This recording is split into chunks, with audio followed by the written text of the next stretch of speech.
The Committee on House Administration will come to order. I note that a quorum is present. Without objection, the chair may declare recess at any time. Also, without objection, the meeting record will remain open for 5 legislative days, so members may submit any materials they wish to be included therein. Thank you, Ranking Member Morelli, members of the committee, and our witnesses for participating in today's hearing. The purpose of today's hearing is twofold. First, it serves as a long overdue oversight hearing with the Elections Assistance Commission, or EAC. This is the committee's first oversight hearing of the Elections Assistance Commission since 2011. As chairman of the Committee on House Administration, I can assure you times are changing. I'm excited. We're committed to a robust oversight of our federal agencies to ensure we're protecting taxpayer dollars. Second, today's hearing will examine what improvements can be made to the EAC through the American Confidence in Elections Act to help improve voters' confidence that our nation's elections are free, fair, and secure. Congress serves as an important check on federal agencies to ensure they're fulfilling their purpose. The EAC was established to serve as an independent, bipartisan commission charged with helping voters participate in the electoral process and to help confirm election officials improve the administration of elections. Following the 2000 election, Congress decided that election administration problems were big enough that a new federal agency needed to be created. In its first 6 years, the EAC doled out $3 billion in federal taxpayer dollars in grants to states and has spent billions since.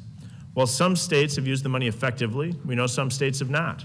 As part of the CARES Act, the EAC received $400 million in additional grant funding to prepare for the 2020 election cycle. The GAO found that the EAC is unable to account for the full $400 million due to poor accounting policies. The GAO also found that EAC conducted minimal oversight. The reporting made, quote, it difficult to determine how grant funds were spent across states, end quote. The failure to accurately track how states use these federal grants has potentially enabled significant waste, fraud, and abuse.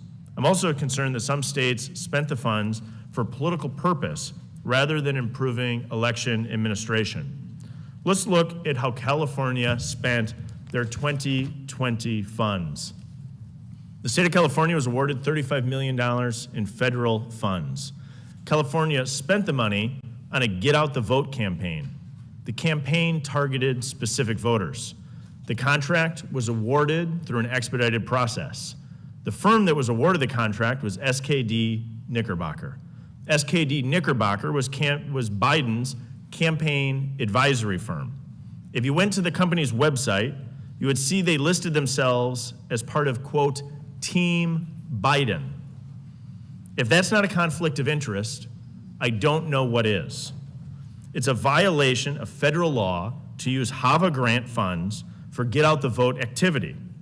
The former EAC Inspector General stated that the contract between the California Secretary of State and SKD Knickerbocker presented a risk of improper use that required further examination. The American people demand more transparency and accountability in their government, especially with respect to election. Today, we'll bring much needed oversight to the EAC to examine how we can eliminate waste, fraud, and abuse. In doing so, we can help improve voters' confidence in both the EAC and our election process as a whole. I'll now recognize the ranking member, Ms. Morelli, for 5 minutes for the purpose of providing his opening statement.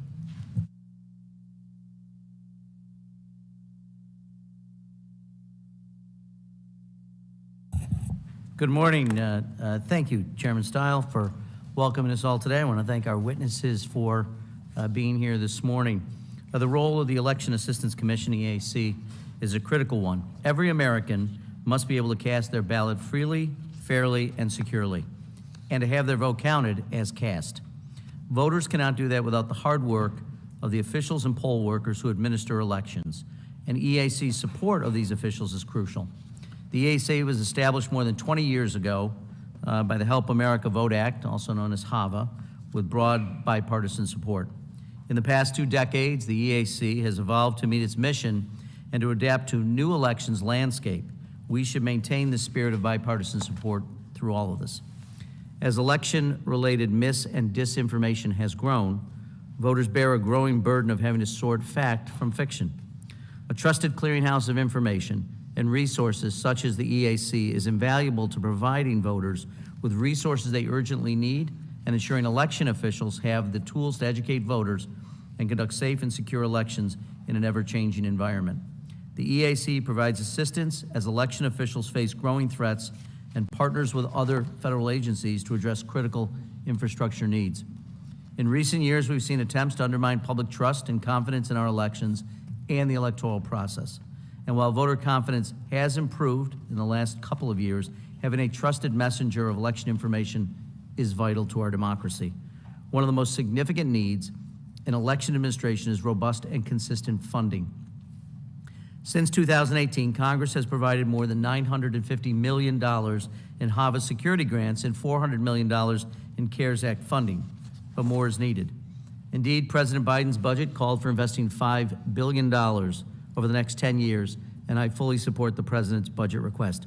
Maintaining our democracy requires resources, and budgets reflect society's priorities. So we need to make sure that we're consistent about this because that reflects our support for fair and open and accessible elections. The need for funding is acute. Estimates for what it would cost to adequately fund elections over the next decade are in the billions of dollars. Billions of dollars. Despite being designated critical infrastructure in 2017, federal investment in elections is irregular, unpredictable, and insufficient. Simply won't do. We must provide sufficient, regular, and predictable funding for states and local election administrators through HAVA grants, as well as fully funding the EAC. As a ranking member of this committee and a member of the House Appropriations Committee, I look forward to working with my colleagues to provide an adequate amount of election funding as an investment in protecting democracy, empowering election officials to do their good work, and to approve and modernize federal elections. For years, the EAC was underfunded, targeted by my colleagues on the other side with measures to eliminate the agency. I hope we've moved on from the past days and can all agree that the EAC has a critical role in our electoral process. It should be equipped with the funding necessary to meet its mandate and the evolving needs of our election officials. I was heartened to hear in recent testimony from Vice Chair Hovland and Commissioner Palmer about educational tools the EAC has developed for election officials to utilize new programs the EAC is working on, such as the Field Services Program and the regular engagement of the Commission with state and local officials and other federal partners. I look forward to hearing from all the commissioners today about the work the EAC is doing with election officials around the country about the implementation of the updated guidelines for voting systems and how the Commission is preparing for the 2024 elections. Additionally, there is always room for program improvements. We all want to ensure taxpayer dollars are spent effectively and efficiently. I look forward to hearing from Inspector General Schlitz about opportunities for those improvements. Excuse me. The work we do now, laying a bedrock of education about the voting process, strengthening partnerships among federal, state, and local governments will further bolster voter confidence ahead of the 2024 presidential election. The 20 and 22 elections showed that our national democratic experiment can hold, but we must remain steadfast in our commitment to democratic principles as we head into this next election cycle. I look forward to hearing from our witnesses today, and thank you all again for being here, for the important work that you do each and every day. And with that, Mr. Chairman, thank you, and I yield back. Thank you very much. Without objection, all members' opening statements will be made part of the hearing record if they're submitted to the committee clerk by 5 p.m. today. Today we have two witness panels. We welcome the commissioners on our first panel, and Ms. Brianna Schlitz, Inspector General of the Elections Assistance Commission, will participate on our second panel. Commissioners, we appreciate you being with us today, and we look forward to your testimony. Pursuant to paragraph B of Committee Rule 6, the witnesses will please stand and raise your right hand. Do you solemnly swear or affirm that the testimony that you're about to give is the truth, the whole truth, and nothing but the truth, so help you God? Let the record show the witnesses answered in the affirmative and may be seated. I'll now introduce our first witness panel. Our first witness, Chairwoman Christy McCormick, was confirmed by unanimous consent to the U.S. Senate on December 16, 2014 to serve as on the U.S. Elections Assistance Commission. Chairwoman McCormick has twice served as chair and currently serves as the chairwoman of the EAC and is the designated federal officer for the Technical Guidelines Development Committee. Our next witness, Commissioner Benjamin Hovland, was confirmed by the U.S. Senate on January 2, 2019 and currently serves as Vice Chairman of the U.S. Elections Assistance Commission and is the designated federal officer for the Local Leadership Council. With 20 years of experience in elections, Commissioner Hovland's career has focused on legal issues related to campaign finance regulation and the administration of state and federal elections, including recent poll worker training, voter registration list maintenance, statewide database matching, voter education, and ballot initiative litigation. Our next witness, Commissioner Donald Palmer, was nominated by President Trump and confirmed by unanimous consent to the U.S. Senate on January 2, 2019. Commissioner Palmer is a former Secretary of the Virginia State Board of Elections and served as the Commonwealth's chief election official from 2011 to 2014. He also previously served as Florida's state election director. And finally, Commissioner Thomas Hicks was nominated by President Obama and confirmed by unanimous consent to the U.S. Senate in 2014 to serve on the U.S. Elections Assistance Commission. Prior to his appointment with the EAC, Commissioner Hicks spent nearly 10 years at the Committee on House Administration, serving as Senior Elections Counsel and Minority Elections Counsel. We appreciate you being here today and look forward to your testimony. As a reminder, we've read your written statement and it will appear in full in the hearing record. Under Committee Rule 9, you're to limit your oral presentation to a brief summary of your written statement unless I extend the time in consultation with the ranking member. Please remember to press the button on the microphone in front of you so the members can hear you. When you begin to speak, you'll see a light that will turn green. 4 minutes, it'll turn yellow. Then it'll turn red and we'll ask you to wrap up. I now recognize you, Ms. McCormick, for 5 minutes for the purpose of making an opening statement. Chairman Stile, Ranking Member Morelli, and members of the committee, thank you for the opportunity to appear before you today to discuss the work of the U.S. Election Assistance Commission as we prepare for the 2024 elections. We appreciate the committee's crucial oversight efforts and close attention to the EAC. Our nation's elections have faced increased scrutiny in recent years, and the committee has responded by demonstrating leadership in helping to support election administrators. By conducting this important series of congressional hearings, the House Administration Committee has shined a spotlight on increasing America's confidence in elections. As you move forward and consider election administration reform, the EAC stands ready to assist and carry out the provisions of that legislation. It is essential that U.S. elections are conducted with integrity and transparency and are free, fair, and trustworthy. The bipartisan EAC works to uphold this charge each day. Over the past decade, the field of election administration has faced ever-growing challenges and the need for increased technology improvements to our election systems. Many of these challenges, including questions about adequate funding and security for voting systems, are not new. Others, however, have increased suddenly in recent years. For example, social media continues to evolve, with new platforms and generative AI tools making voter education more challenging. In addition to administering elections and voter education, officials must still prepare for cyber, physical, and personal security threats. Many election officials have left the field, citing safety, increased requirements and expectations, and a lack of resources. Some communities have seen their entire elections department resign. Now more than ever, election officials need our support. With the help of this committee, the EAC is determined to do all it can to meet these challenges. Over the past year, commissioners have redoubled outreach by resuming travel across the country for in-person meetings, presentations, and visits with state and local election officials.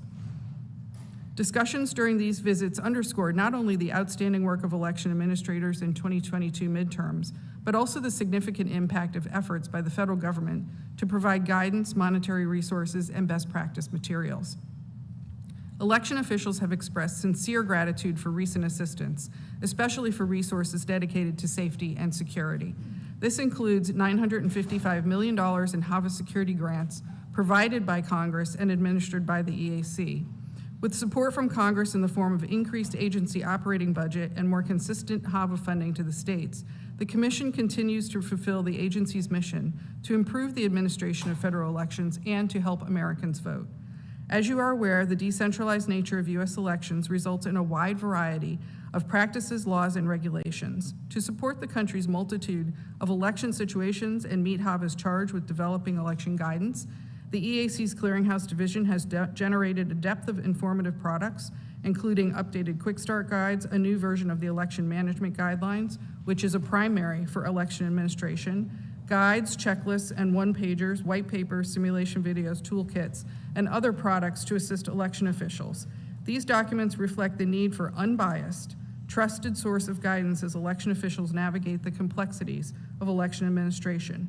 This is especially important now as we welcome and train the many new officials across the country. Earlier this year, the agency hired an experienced government leader, Stephen Frid, to serve as our new executive director. The EAC has also hired needed support staff to assist the election process, and specifically the role it plays as critical infrastructure.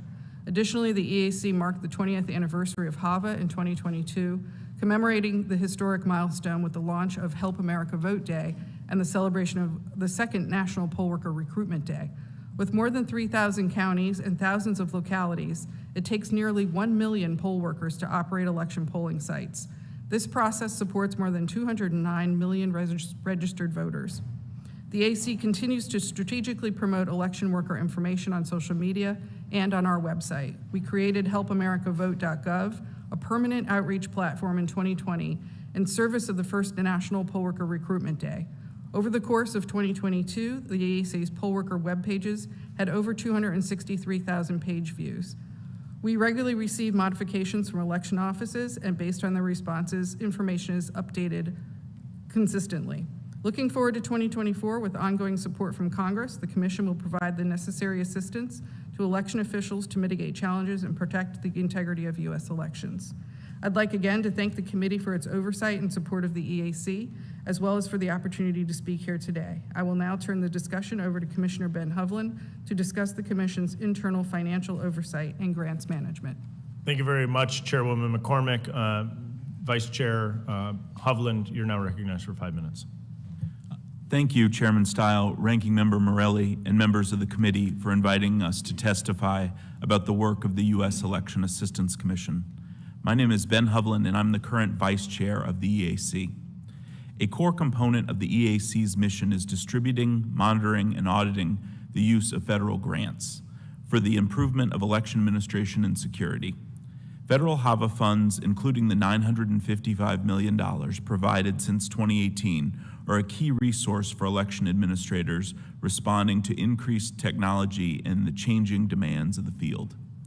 To emphasize the importance and impact of this funding, I would note the election infrastructure sector-specific plan states, quote, "It is impossible to make an honest assessment of the election infrastructure subsector's risk and the potential to mitigate that risk without an understanding of the chronic resource issues the subsector faces at all levels of government," end quote. As we look toward 2024, I believe it has never been more challenging to administer elections or more expensive. That's why grant funding and partnership with the states is so crucial, and we value your efforts to address the needs of state and local governments through the congressional appropriations process. As of this March, 95% of the FY 2018 election security grant funds have been expended, including additional election security funds from FY 20, 22, and 23. States have spent a total of $529 million in funds awarded between 2018 and 2023, which is approximately 56% of the available grant funding. The spending rate depends on the state's planned use, with some states allocating the funds for long-term programs or resources. Some states provide these funds to local governments in the form of subgrants, while others rely on these funds for staff and materials at the state level. With each state's different security priorities and timetables for significant purchases, such as voting system replacement or new statewide voter registration databases, usage rates have varied across the country. The next expenditure reports are due to the EAC on July 30th. As set forth under HAVA, audits of election security grants are conducted after a state begins to expend the provided funds. Alongside distribution and administration efforts, the EAC's Office of Inspector General recently added resources and staff to better monitor state spending of election security grants. With new staff leadership in place, the agency is invested in building up staff capacity strategically across the agency. However, the EAC still faces significant attrition challenges. It's essential that we maintain adequate staffing levels in mission-critical functions to ensure statutorily mandated requirements are met. The EAC's Inspector General has raised structural issues related to HAVA that are discussed in her report on management challenges for the U.S. Election Assistance Commission in fiscal year 2023. My colleagues and I concur with those observations and have included them in our legislative recommendations. Of particular note, the inability to pay competitive wages compared to Congress or other federal agencies hampers our ability to attract and retain talent. We are, however, committed to doing everything we can with the resources we have. The EAC is grateful for the increased funding provided by Congress in recent years. After facing over a decade of significant fiscal constraints, the EAC returned to pre-2010 budget levels for the first time in FY 2023. For FY 2021 and 22, the EAC successfully adapted and executed the operating budget provided by Congress, ending each year with an obligation rate over 99%. Congressional funding has been fully utilized, enabling the agency to provide much-needed assistance to address some of the pressing challenges facing the election community. Thank you for the opportunity to testify before you today, and I look forward to any questions you may have. Thank you, Vice Chair Hovland. Commissioner Palmer, you're now recognized. Thank you, Chairman Style, Ranking Member Morelli, and members of the committee. I echo my fellow commissioners in our appreciation of the investment you have made in the nation's elections through continued support of the EAC. In preparation for the 2024 election, the EAC will continue to test and certify the nation's voting systems and will continue, and the American public should be confident that their ballot will be counted. In 2023, the EAC will advance our testing and certification efforts in several areas.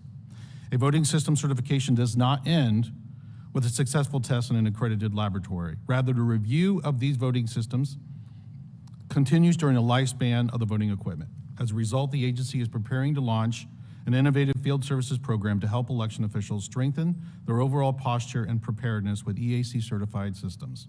This on-site collaboration is important for several reasons. First, the implementation of system reviews in the field will ensure that equipment delivered to jurisdictions is equivalent to what was purchased.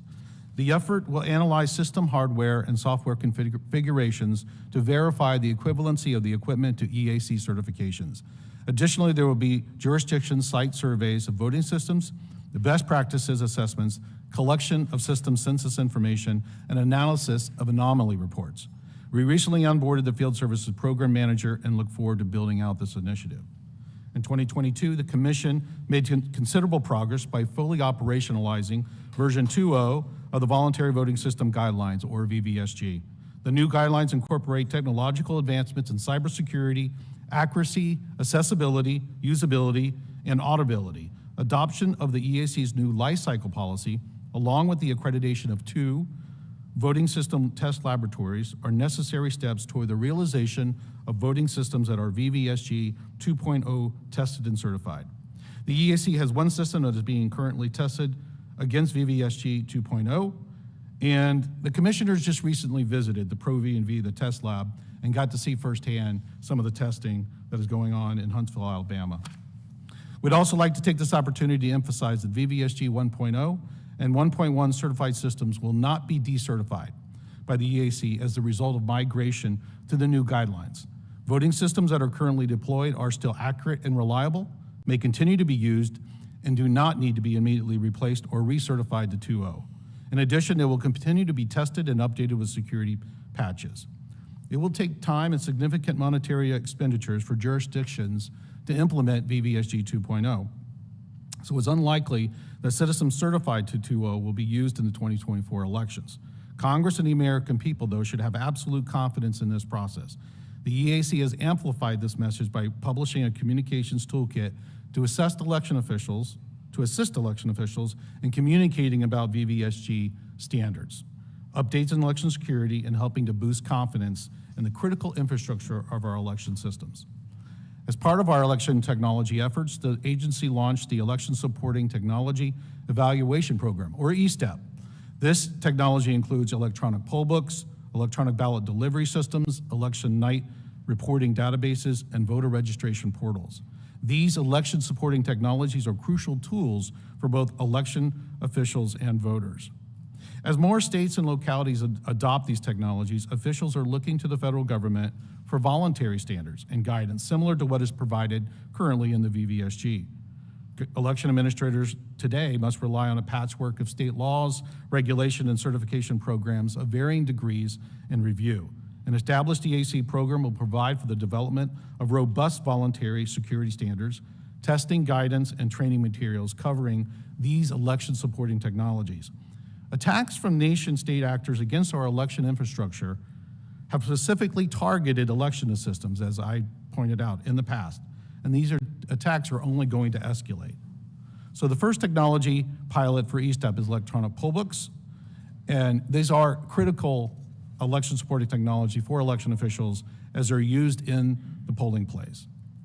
As the cybersecurity threat landscape across the election community continues to evolve, the EAC is planning a voluntary coordinated vulnerability disclosure program. The EAC will lead a program to quickly identify and respond to vulnerabilities in our voting system alongside our federal partners. Development of this program is in its preliminary stages and will require staff and resources to be fully realized. I would like to thank again the committee for allowing us to speak with you today. I will now turn the discussion over to Commissioner Tom Hicks to further expand on the Commonwealth's wealth of Clearinghouse products, further briefly mentioned by Chairwoman McCormick. Thank you, Commissioner Palmer. Commissioner Hicks, you're now recognized. Thank you, Chairman Stile. Is it on? Okay. Ranking Member Morelli and members of the committee for having us here today. My name is Thomas Hicks. In addition to the developments my fellow commissioners have shared, the agency has also invested in increasing our clearinghouse capabilities. The EAC's Clearinghouse Division, composed of former election officials and subject matter experts, help the agency share and develop resources for both the public and election administrators. In this role, the EAC serves as a trusted source of nonpartisan election information, especially in the ever-evolving election landscape as the field of election administration continues to see high levels of turnover. Leading up to the 2024 elections, the Clearinghouse Division has released more than 60 products over the past 2 years, including a wide range of best practices and toolkits. Topics range from resources on physical security threats against election officials to EVE's data collection and analysis. Clearinghouse products offer overall guidance to new election officials in conducting elections, such as improving chain of custody procedures, auditing, and better serving voters with disabilities. This includes our new election management guidelines, updates with increased focus on relevant election technologies that have changed since the last release 15 years ago.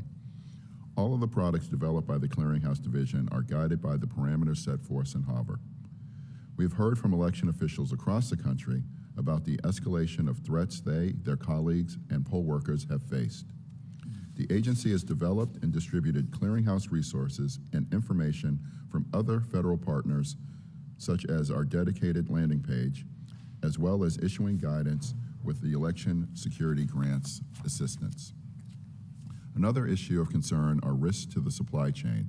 While specific rules relating to paper ballot ordering are determined at a state level, there are areas where the Clearinghouse Division can provide guidance moving forward, particularly in the event of an emergency. In the summer of 2022, the EAC released an alert about the nationwide paper shortage and guidance on how to plan for depletions of paper inventory on Election Day.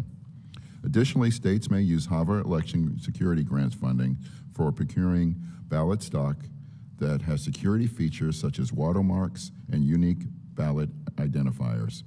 Our grants team also issued guidance on this matter. The EAC will publish the 2022 Election Administrating and Voting Survey, or EVES, at the end of this month.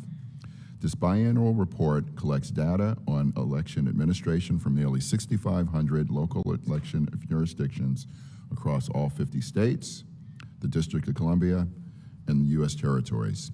EVES data is utilized by countless stakeholders in the election community. The EAC also remains committed to election officials fulfilling the requirements of the Americans with Disabilities Act and HAVA's promise of a private and independent vote for all eligible Americans. We've hired a full-time subject matter expert for accessibility to lead these efforts. The EAC is working on a national study to document the experience of voters with disabilities in the 2022 midterms. The survey will be released this summer. The Commission intends to use the results to produce actionable items that are necessary to meet HAVA's vision of fully accessible elections. Our other voting accessible resources include toolkits for in-person voting, voter registration, vote by mail, and assistant for voters with language access needs. These language resources were updated following the most recent update to Section 203 of the Voting Rights Act requirements, which requires 333 jurisdictions to provide language assistance. With the 2024 election cycle already here, election officials face an ever-growing list of responsibility and challenges. The EAC is working diligently to help them prepare for the expected and the unexpected to provide the best voting experience possible for every voter. Thank you for the opportunity to share some of the work of the EAC and your commitment to election administrators, poll workers, and voters. There's still a lot that needs to be done, and we look forward to working with you on these issues. Thank you for the opportunity to testify today, and I look forward to answering questions and feedback you may have. Thank you, Commissioner Hicks. We thank all of our witnesses for being here today. I'll begin our questions today, followed by the ranking member. We'll then alternate between sides. I now recognize myself for the purpose of questioning our witnesses. We'll hear from EAC Inspector General Schlitz soon on the recently submitted OIG semi-annual report to Congress. Commissioner and Chairwoman McCormick, you submitted a response to that report 2 weeks ago stating that you were pleased that the California audit recommendations have all been resolved and closed. The audit was conducted because California awarded a $35 million contract through an expedited process to Joe Biden's main election advisory firm. This doesn't inspire confidence that our funds, EAC, has responsibility over being properly used. And relating to the funds, the EAC budget 5 years ago was $9 million. In 2024, budget requests asked for almost $34 million. A roughly $25 million increase from just 5 years ago, and almost 300% increase in funds. Commissioner McCormick, is the EAC's jurisdiction increased since its creation under HAVA in 2002? Only by the addition of the Northern Mariana Islands, Chairman Stile, but we do have increased work on the commission. There has been an expansion in the concern over cybersecurity. We do have a lot more work to do to train election officials across the country. We do have increased responsibilities with grant management and making sure that the grants provided by Congress are appropriately used. We were also concerned about the California contract between SKD Knickerbocker and the California Secretary of State's office. In fact, we received several letters from this committee, and we also asked our Inspector General to look into that contract because of the concern of the inappropriate use of HAVA funds for get out the vote and voter registration activities. What Commissioner McCormick, I mean, if we look at the website, I mean, SKD Knickerbocker, I mean, this wasn't overly complicated. I mean, you go to their website, and it is Joe Biden for president. Their SKD is proud to be a part of Team Biden. They're taking $35 million of federal taxpayer money to run an election. They run an expedited grant process, and the grant process can't be for get out the vote. It's got to be to properly administer their elections. And they gave $35 million of federal taxpayer money to someone that's a proud member of Team Biden and expected that the American people should have confidence that there's not political gamesmanship in this grant? We agree with you, Congressman. This is not an appropriate use of HAVA funds, and that is why our Inspector General, our new Inspector General, came in and did an investigation and audit of those HAVA funds that were provided to California. But what did we do about it? The $35 million went to California, was spent. Well, what's the ramifications for spending $35 million to a proud member of Team Biden? Well, the Inspector General's office found that the money that was used for those activities was actually state funds and not HAVA funds. So the inappropriate use of those monies was not by federal funds, it was utilized by state funds. And she resolved that investigation and closed that question out. However, that does mean we still remain concerned about how HAVA funds are used and whether they're being used appropriately, documented appropriately, and whether they're can be reconciled with the plans that the states provide to us on how they're going to use the funds. And so I read your written testimony. In your written testimony, you note that you're going to use some of this increase, the $25 million increase that you're requesting, to enhance the auditing and oversight Correct. of the grant making. How big is the team now? How big is it going to be? What are your needs in that respect? Well, we have several members we have maybe, I think, 3 members in our grants division right now. We hope to expand that. We also are expanding, the Inspector General is expanding her team as well. And, you know, we need to have more resources to be able to have appropriate oversight. One of the issues that we have is that we have a short timeline when we do get this money from Congress to get that money out to the states. But that doesn't excuse us not overseeing those funds appropriately, and it takes resources to do that. And we appreciate that Congress has provided that to us. So in 2022, you had 49 employees. It grew last year to 65. The request is to take it to 87, almost doubling in just 2 years. And so as we think about the new 16 people that you're looking to bring on, you referenced increasing and improving the audit and oversight. Are there other specific things that they're going to work on? Well, we have personnel that we're trying to place into the field to do field services, following up on the testing and certification program. Right now, we have no visibility of the voting systems once they leave our laboratories. We plan on hiring field service auditors to go out into the country and to make sure those machines stay up to date and are still meeting the certification requirements, and to assist election officials in any kind of issues that they have with maintaining their voting systems. Okay, I'm gonna go back because I pulled up while you were speaking, the Office of the Inspector General report that according to SOS, 11.8 million in EAC HAVA funds were used for SKDK contract, 9.9 million of which were CARES Act funds and 1.9 million of 2018 consolidated funds.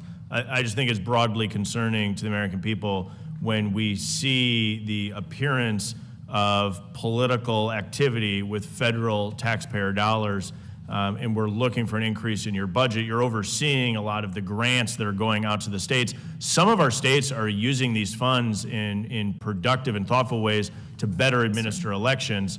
The reason I'm pushing back is because some states aren't, and I'm uniquely concerned about this contract with California, where they gave it to, all you had to do is go to their website, and they were self-listing themselves as a proud member of Team Biden. I think that should be concerning across the board. I appreciate all of our commissioners being here. I will now recognize the ranking member, Mr. Morelli, for purposes of asking questions. Thank you, Mr. Chair. A couple of things I just point out. I do want to correct the record. I believe EAC commissioners were here in May of 2019 on the question of election security, not 2011. So I just wanted to make sure I made that point. And I must admit, as much as I appreciate you holding up the Joe Biden for President sign, in fact, you could hold it up behind me, Mr. Chairman, I do want to just take a moment. I only have 5 minutes, but I do want to, first of all, submit, with unanimous consent, like to submit a copy of the Inspector General's actual report on the issue that's being talked about. It's dated February 9th, 2022, and it comes from Inspector General Schlitz. And I just want to, I'll read at least, well, a couple of things I do want to note since we're going to spend some time here apparently talking about this. First of all, the contract was not sole sourced. It says that in the Inspector General's report. It actually, a number of firms bid on the work, and SKDK was one of the vendors chosen. But as it relates to the conclusions of the Inspector General, first of all, in the first part, federal funds were not used for registration drives. California launched a public education campaign called Vote Safe California. It indicates that nothing that SKDK, I'm going to get that right, did not violate anything in that regard, nor did the contract. And as it relates to get out the vote, it said the EAC grant funds for messages educating a specific population about safety voting during the population is allowed.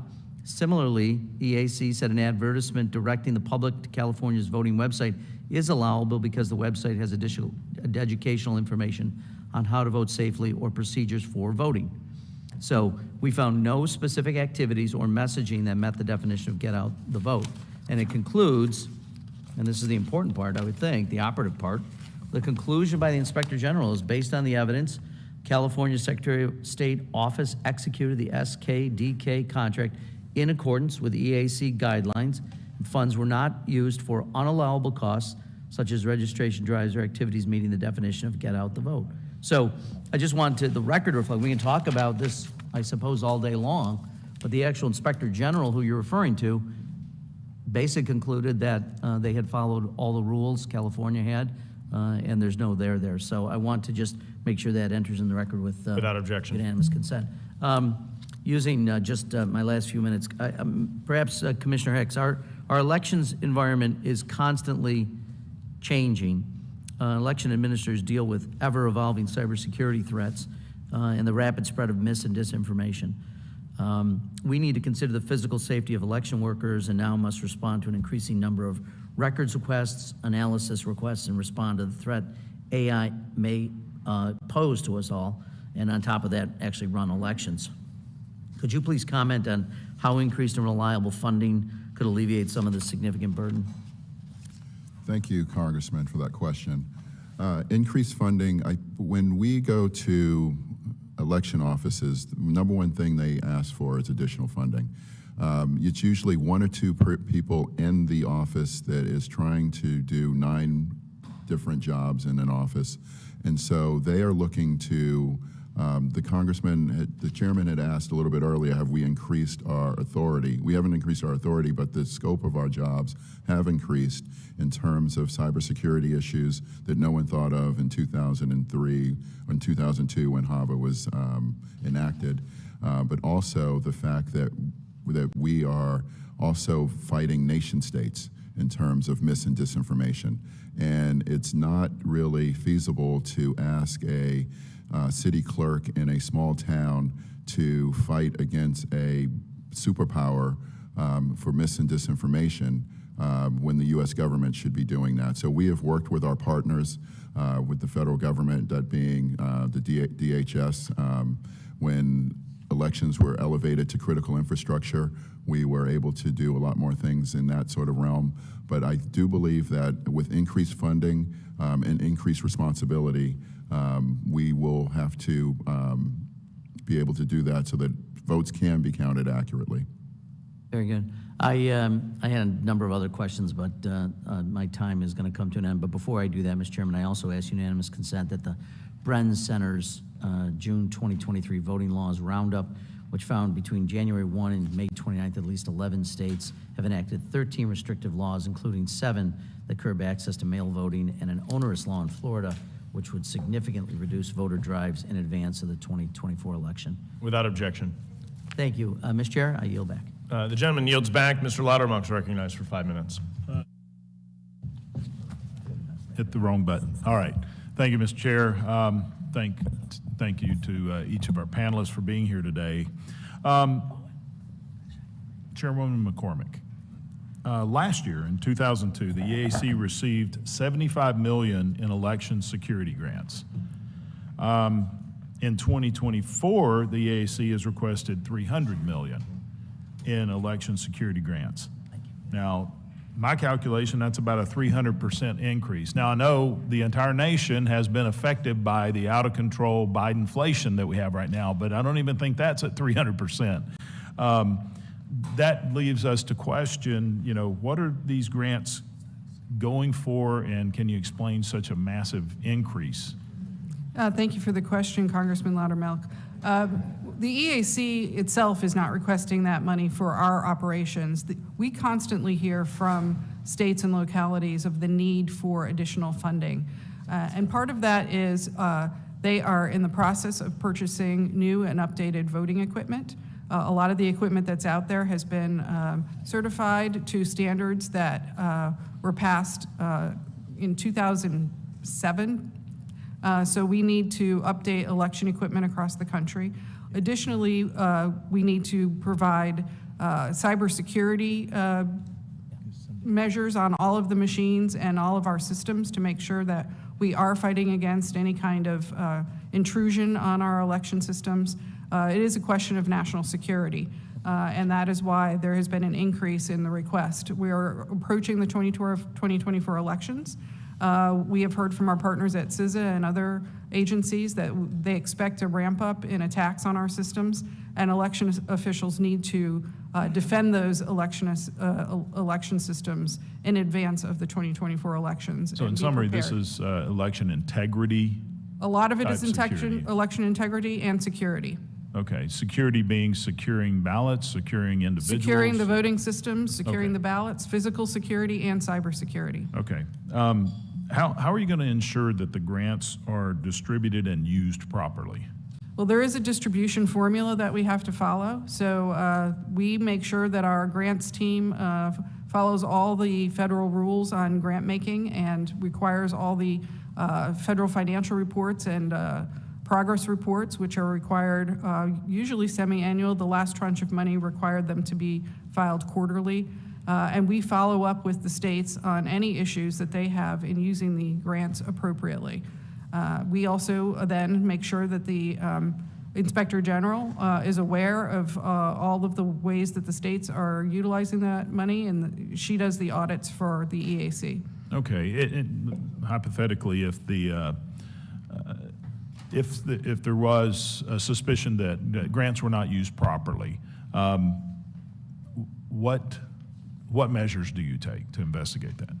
Well, the Inspector General is the person who investigates whether funds were used appropriately or not.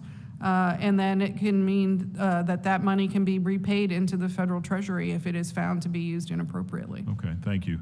On December 12th, 2022, the EAC Inspectors General put out a Management Advisory 23-01 over concerns that the Help America Vote Act does not define voter registration, voter education, or get out the vote.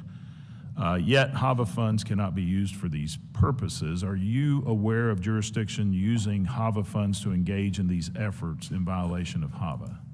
We monitor the use of the the HAVA funds, and we have not found that to be the case. We are constantly making sure that the funds are used for allowable purposes only. Okay, thank you. I yield my remaining time to the chairman. Thank you very much. I just want to go back to a point my colleague made regarding the grant to California. I just think it's worth taking 10 seconds to clean up. I think it is technically true that the Inspector General came back and noted that it wasn't for a technical get out the vote, but the challenge is the OIG issued the alert to the U.S. Elections Assistance Commission to identify risks because of the following terms: voter registration, voter education, and get out the vote are not defined in HAVA, and EAC has not adopted its own formal definition. And so if we walk away with anything, it's, man, we got some cleanup work to do to make sure that we're not allowing federal funds to go to Team Biden to do get out, what I would call, and I think most Americans would call, get out the vote efforts. And so I just think that's an important piece.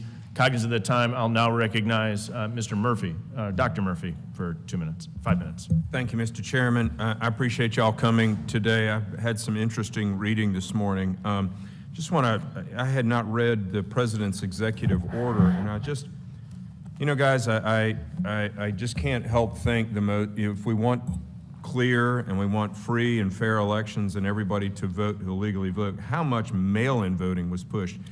I remember patients telling me so many times that on different occasions they would receive 5 or 6 ballots in the mail from their neighbors or for somebody else. And we were in testimony a few weeks ago. One of the gentlemen noted that the Secretary of State of Michigan did not want to remove 25,000 dead people on a roll. To push out mail-in voting, I think it's great for our folks that can't get out, but to push it out, I see no other method that is so ripe for the potential of fraud than mail-in voting. I have to make that comment. I know my Democratic colleagues see very much differently, and the President sure is pushing that. But it just seems like an absolute recipe for attempted fraud in that manner. So, Ms. McCormick, I'm very interested, everybody's talking about cybersecurity. Can you give me an example of what's being done and what we found in the past as attempts to infiltrate our election process? Thank you for the question, Dr. Murphy. We had found, CISA had found in 2016 election that some nation-state actors had tried to utilize online voter registration systems and other election supporting technology to intrude into the election system. They were not successful. But we have I just ask, I need specifics on that when they get in the system. Do they mean actually go in and change ballots? Do they mean, what do you really actually technically mean? It was not changing ballots, sir. It was getting information from the voting registration systems. We don't have the details of that. That is something you would have to ask CISA about. They have not shared that information, nor has the FBI with us. Okay. But we do take the security of our systems very, very seriously. And we just recently passed an updated version of the VVSG 2.0 that has many increased requirements for security, and I can give you some of those. All right, well, let me just continue. Thank you. Okay. You know, with the great Russian hoax that one of our colleagues persisted with a lot of the, one of the former president candidates, I don't think we have to hopefully worry too much about Russia. I think China is right now our greatest enemy, and I fear for what they would do. We have a president that's very pro-China, and I'm very fearful in that regard. Let me just go back to this executive order. Did you or anybody in your office consult with the White House about this executive order, or did it just come out from somebody in a cubicle with their grand ideas? I'm not aware of anyone in our office coordinating with the White House on that order. We were not tasked under that order to do anything. So you're not in charge of implementing anything with that executive order? We are not. We had a couple of federal agencies ask us for assistance.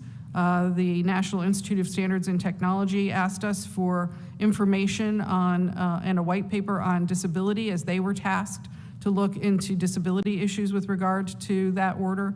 And I believe GSA also asked us for some advice. But we did not do anything other than what we already do. Okay.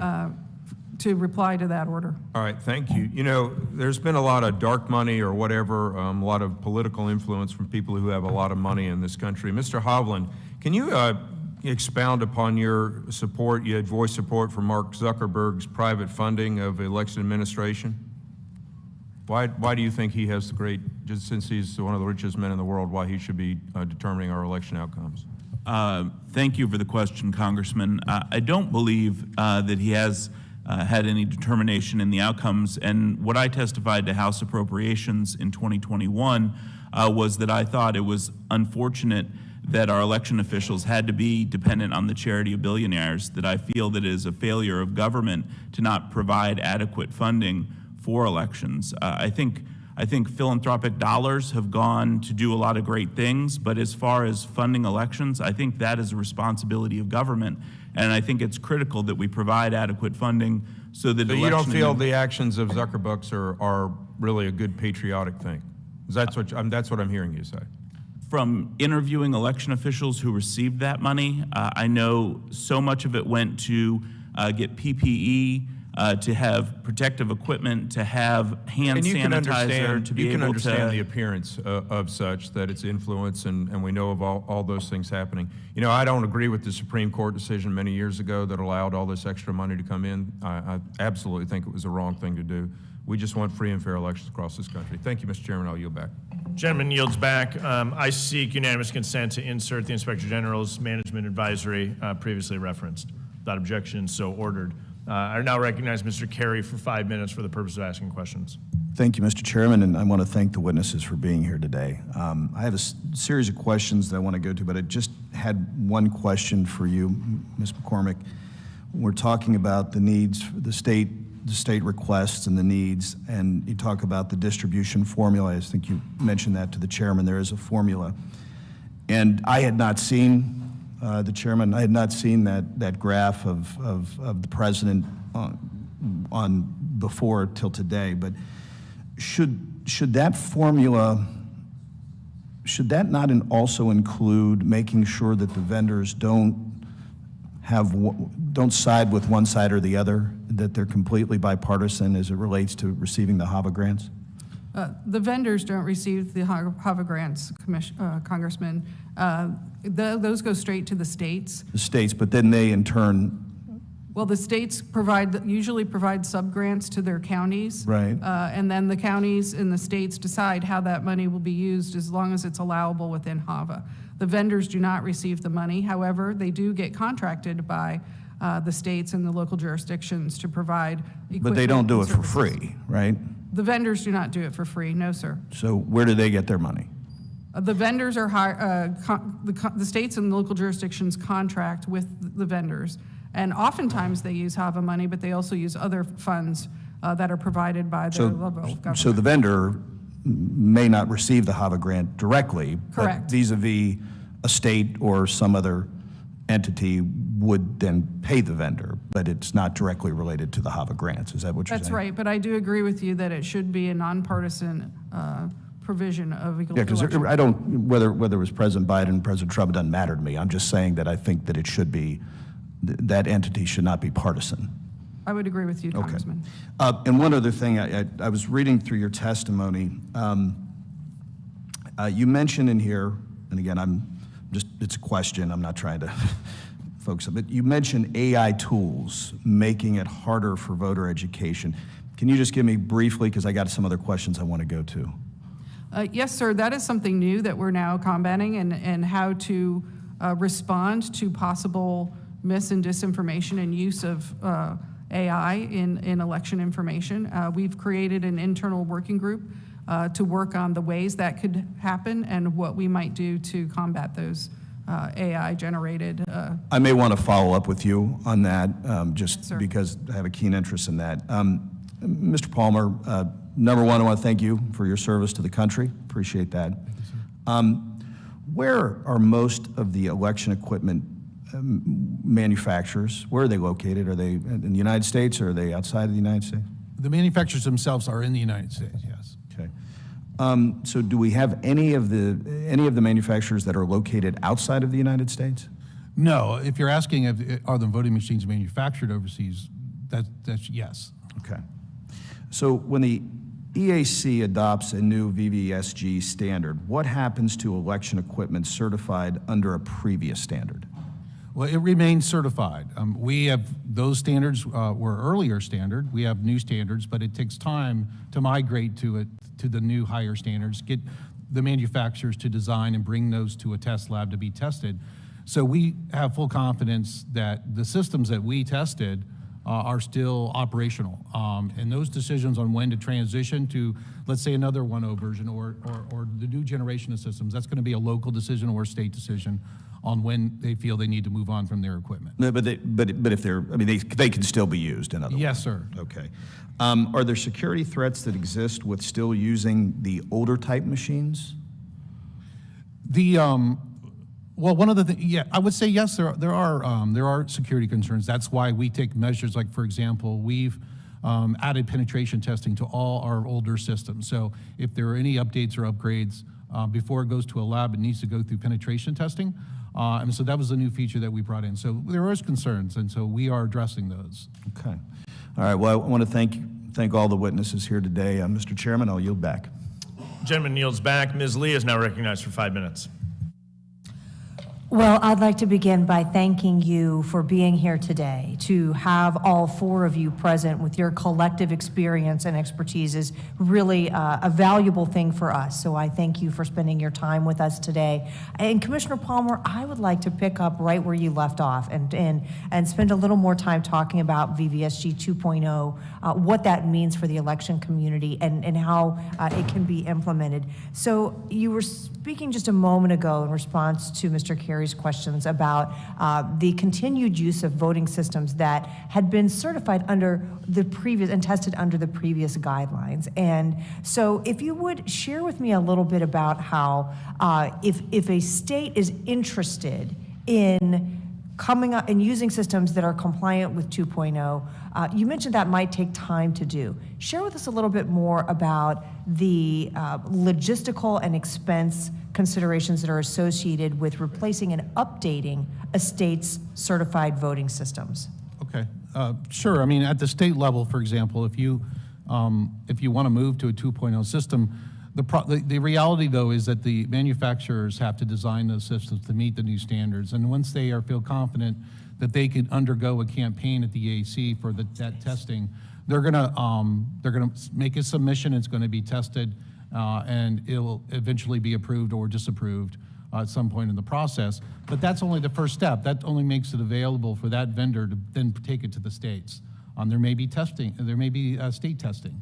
But at some point, the goal is to make sure that these are fully tested machines that are available to be purchased by the localities and for use by the voters. But it takes some time because we've got to go through that testing process first to make sure we're confident. So at this point, have any of the voting systems manufacturers developed and submitted a voting system that's compliant, or that they purport would be compliant with VVSG 2.0, or are those still being developed now? So we do have one system that's in an accredited lab undergoing testing, and every day you hear rumors that they'll be bringing it in sooner than later, but then things get pushed. So I can't really give you any definite details on the calendar or timeline, but you generally hear that in 25, 26, you will have some systems that will be tested and perhaps going out to market at some point. Okay. But So there today, won't be 2.0 systems for 2024. for 2022. At least So that's right my- now, today, even if elections officials were interested in converting, there's not a system that's ready, tested, available on the shelf for them to implement that's VVSG 2.0. That's correct, Congresswoman. And share, if you would, a little bit more about the testing and the ongoing review and testing for the systems that are currently in use, and some of the reasons you have confidence in the fact that they are secure and accurate and appropriate for use in American elections. Well, the testing program doesn't end. I mean, we do have a life cycle policy that we'll continue to test these systems until 1 year after there's a new system in place. And so there are still systems that are being submitted, and we're undergoing testing. And the federal testing is really the first step. We do have the penetration testing that we undergo at the federal level, and then a lot of states will have their own testing program to either supplement that process. And then voters should be confident the localities, they do logic and accuracy tests on the front end and after an election. So it really is it's sort of an overwhelming number of sort of audits that take place and sort of testing of the voting equipment. And these are why you can be confident that the systems that are on the street to say are still as reliable and accurate as they were 6 months ago. And you just touched on another thing that I think is so important, and that is opportunities for the public to be engaged and to observe, both in the development of new standards and also the testing of equipment and these pre- and post-election audits that occur. Would you share with us, and I know you have multiple forms of experience that are relevant to this question, both as an EAC commissioner and as a former state elections director. Share with us, if you will, some of the opportunities for the public to be a participant and observer in the development of new technology standards and also the testing of this equipment. Well, the public had a large role in the development of these standards. When you go back to 2.0, that process of developing standards for 2.0 involved election officials, but it involved experts and it involved the public. It was out for public comment multiple times. When we would have hearings with our advisory boards made up of election officials and experts, the public was often available for public comment. And then when you go to any state, for example, we were in Louisiana, Commissioner Hicks and I, on their discussions on new voting systems, and they would bring in the EAC and other experts to talk about what the standards would mean, what were the new security standards, what are the new audit standards, and the public was there to make comment and to hear that testimony, including legislators and congressmen. All right. Thank you all. I've used my time. So thank you all again so much for being here. Mr. Chairman, I yield back. The gentlewoman yields back. I request unanimous consent to enter into the record 2 articles. Anita Dunn was the managing director of SKD Knickerbocker, and so I seek unanimous consent to enter into the record a New York Times article titled "Strategizing for the President and Corporate Clients 2" from 2012, as well as an article published by Albert Hunt, Biden needs to institute a new era in public ethics. Without objection, so ordered.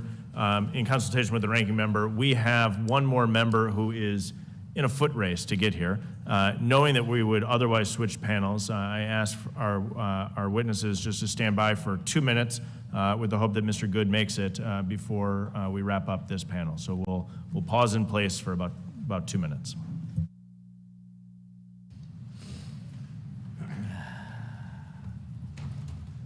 Hope this is worth it.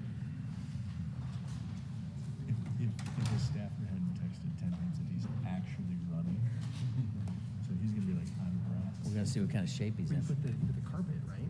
So he's got the carpet, so it's smooth. And he's got traction. I played in the soccer match last night. I'm so sore. Oh. It is members. What do they have, a team? It's members and pros. So it's like Democrat, Republican, but it's like, it's so unfair. So it's like you versus me, and then like next to us is like somebody played in the world. So I played defense. Oh, my. Is my mic on? That's what Oh. our ambient noise. Yeah, I think- We're getting picked up. Is this my override?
All right, as our colleague gets seated, I'll add one note here. Pursuant to paragraph H of Committee Rule 9 and in consultation with the ranking member, I move that counsel for the majority and counsel for the minority be permitted to question our witnesses. We'll utilize this on the next panel. Our witnesses for up to 20 minutes with the time equally divided and available in 5-minute increments.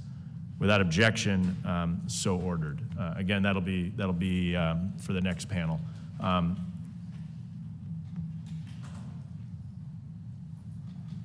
Mr. Good, are you? I'll give you. No, we appreciate you coming. I think that's on. All right. Log is taking a moment, so I now hold the clock recognize. for just a few seconds till we got the old spinning going on here. But the answers are in here. So, actually, the answers are over there, right? Chairman, I'm sorry, what's taking? Take a second.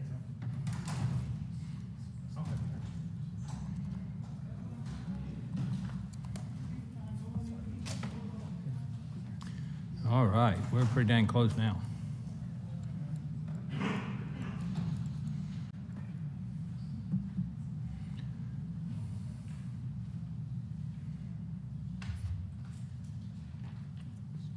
Okay, thank you. We appreciate you being here, Mr. Good. We've waived Mr. Good on from the great state of Virginia. Mr. Good, you're now recognized for 5 minutes for the purpose of asking questions. Thank you very much, Mr. Chairman. Thanks for letting me join this committee for this special hearing today. And I've got a couple of questions for Commissioner McCormick, if I may.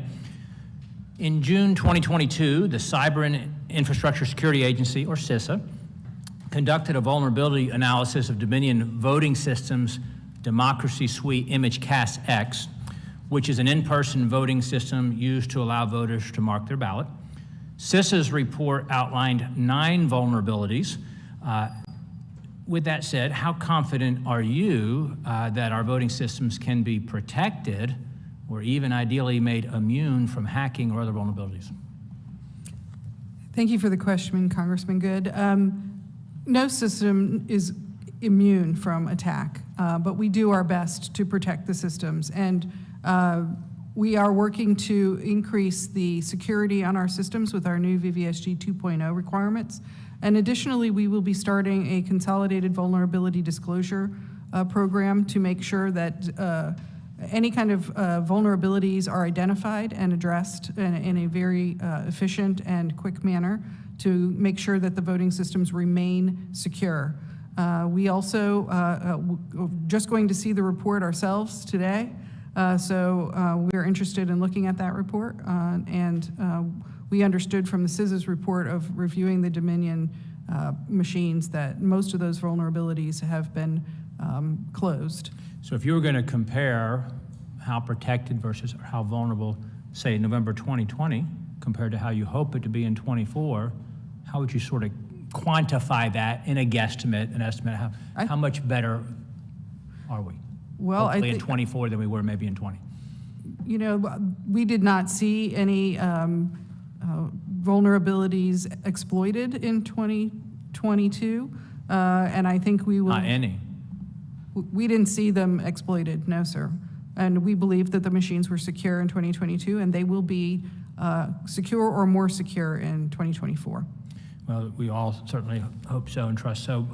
The National Election Defense Coalition, according to them, has said that e-voting machines have added and subtracted votes not cast by voters, changed voters' choices on the screen, given voters the wrong ballot, passed pre-election testing, and failed on election day. You know, they passed the pre-election testing, but they failed on election day, reversed election outcomes, broken down generally, and just caused long lines during elections. That is according to the National Election Defense Coalition.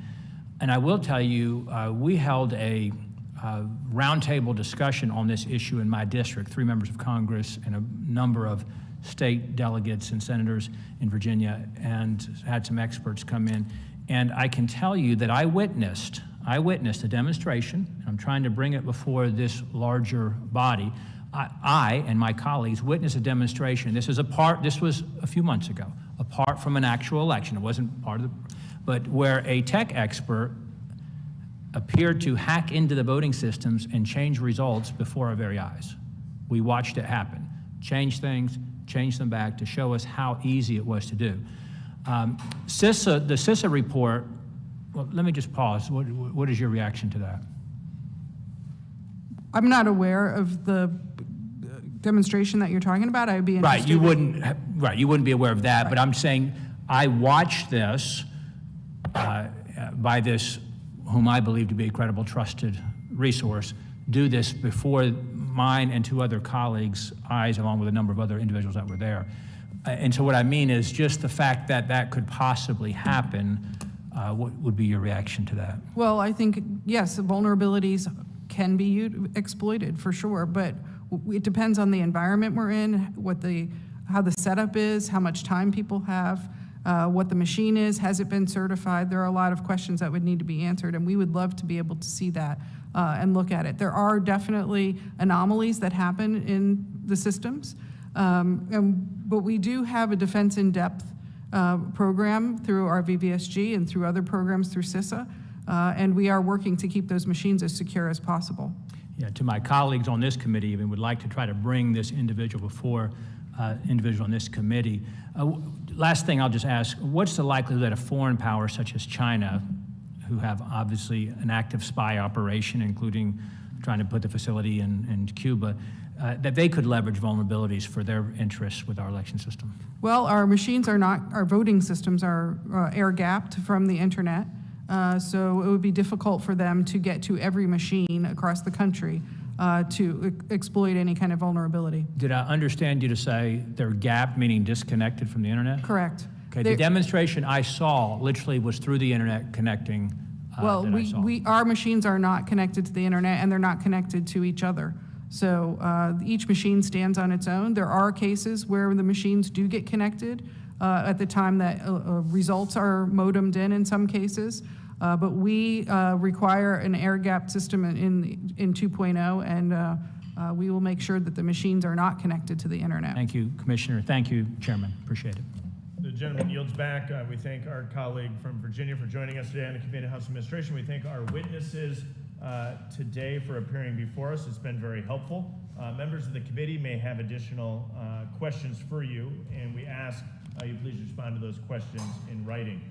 We'll dismiss this panel, and we'll begin our second witness panel momentarily. Thank you for being here. I did that without a mic. Chairman, thank you again. Thank you very much.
Test.